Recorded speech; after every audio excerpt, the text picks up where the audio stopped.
আপনাদের জানিয়ে রাখার চেষ্টা করি, সজল ঘোষ তিনি নাকি তাপস রায়ের বাড়িতে ইতিমধ্যে। আপনাদের জানিয়ে রাখি, একদিকে তাপস রায়ের ইস্তফা, অন্যদিকে সজল ঘোষ তিনি পৌঁছে গিয়েছেন। বিজেপি নেতা সজল ঘোষ এই মুহূর্তে তাপস রায়ের বাড়িতে। সজল ঘোষ, যে খবর পাওয়া যাচ্ছে আপনাদের জানিয়ে রাখি, একটু ছবি দেখাই আগে। আসতে যাবো, জোরে যাবো, আমরা বলে দেবো। ঠিক আছে সজল, আসবে একটু দাঁড়িয়ে দাঁড়িয়ে। রুক ভাই, লাইভ ছোড়, লাইভ অন রে। এসো এসো সব আস্তে আস্তে আস্তে, আমি দেখিনি তোমাকে। আসতে যাবো, জোরে যাবো, আমরা বলে দেবো। ঠিক আছে সজল, আসবে একটু দাঁড়িয়ে দাঁড়িয়ে। রুক ভাই, লাইভ ছোড়, লাইভ অন রে।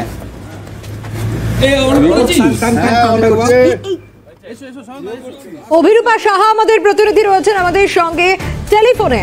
অভিরূপা, একদিকে তাপস রায়ের ইস্তফা, অন্যদিকে আগামীকাল বিধানসভায় তলবার, এরই মধ্যে সজল ঘোষ বিজেপি নেতা পৌঁছে গেলেন তাপস রায়ের বাড়িতে।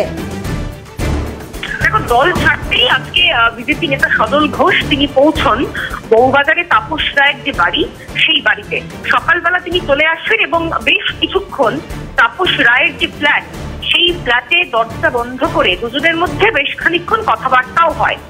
পরবর্তীকালে তাপস রায় তিনি যখন বেরিয়ে আসেন এবং সজল ঘোষ যখন বেরিয়ে আসেন, সজল ঘোষ তার বাড়িতে ঢোকার সময় এবং বেরোনোর সময় দুবারই এক কথা বলেছেন। কার্যত তিনি শাসক দল বা তৃণমূল দলকে বলেছেন একটি অস্পৃশ্য দল। তিনি বলেছেন যে এতদিন তাপস রায় একটি অস্পৃশ্য দলে ছিলেন, ফলে সেই জন্য এতদিন তিনি তাপস রায়ের বাড়িতে আসেননি। তিনি তো দুজনেই বউবাজার এলাকার বাসিন্দা। অস্পৃশ্য দল ছাড়ার পরেই তিনি এসেছেন এবং তিনি তাপস রায়কে কাকু হিসেবে সম্বোধন করেছেন। বলেছেন যে তার সঙ্গে তাপস রায়ের কাকা ভাইপোর একটা সম্পর্ক। ছাত্র রাজনীতির হাত ধরে একসময় মানে সজল ঘোষ এবং তার সঙ্গে সঙ্গে তাপস রায়, এরা দুজনে একটা সময় ছাত্র রাজনীতি করেছেন এবং সজল ঘোষ হাত থেকেই এই তাপস রায়ের হাত ধরে। এবং তাৎপর্যপূর্ণভাবে এই বিষয়টাও তিনি নিশ্চিত করে, মানে তাকে তখন প্রশ্ন করা হয় সজল ঘোষকে যে আগামীকাল যেহেতু বারাসাতে নরেন্দ্র মোদীর সভা রয়েছে এবং সেখানে বিজেপির ডেলিগেটরা আসবেন, ফলে আগামীকাল কোনোভাবে একটা জয়নিং এর সম্ভাবনা বা বিজেপিতে যোগদানের সম্ভাবনা তাপস রায় তৈরি হচ্ছে কিনা, বা বিজেপির রাজ্য নেতৃত্ব, উচ্চতর নেতৃত্ব তারা তাপস রায়ের বাড়িতে আসবেন কিনা, সে প্রসঙ্গে সজল ঘোষ তিনি বলেছেন ইতিমধ্যেই উচ্চতর নেতৃত্ব বা রাজ্য নেতৃত্বের সঙ্গে এই বিষয়টা তাদের ফোনের মাধ্যমে কথা হয়েছে, কিন্তু তাপস রায়ের সঙ্গে এই বিষয়ে কোনো কথা হয়নি।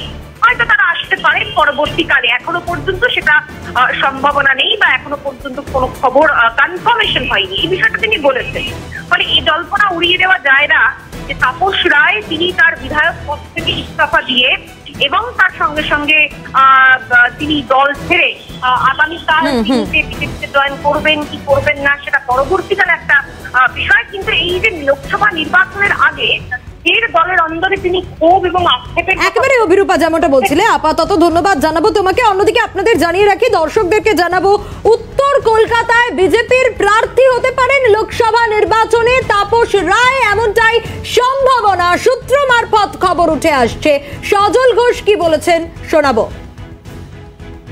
তিনি একটা অসামাজিক দল ছেড়েছেন, হ্যাঁ, তিনি অত্যন্ত ভদ্র মানুষ, অসামাজিক একটা দল ছেড়েছেন, তো তার জন্য তাকে একটা প্রণাম করতে এলাম, শুভেচ্ছা জানাতে।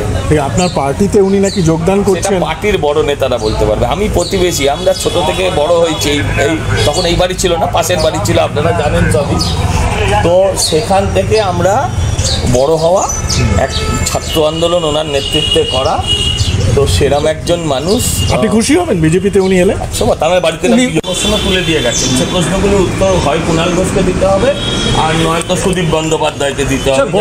আমি বলিনি, সেটা হচ্ছে যে এখন উত্তর তো আমরা চাইবো যে বড় শাহজাহানটাকে, সেটা উত্তর কে দেবে সেটা ওরা ডিসাইড করুক, তারপরে ওনাকে তো উত্তর দিতে হবে।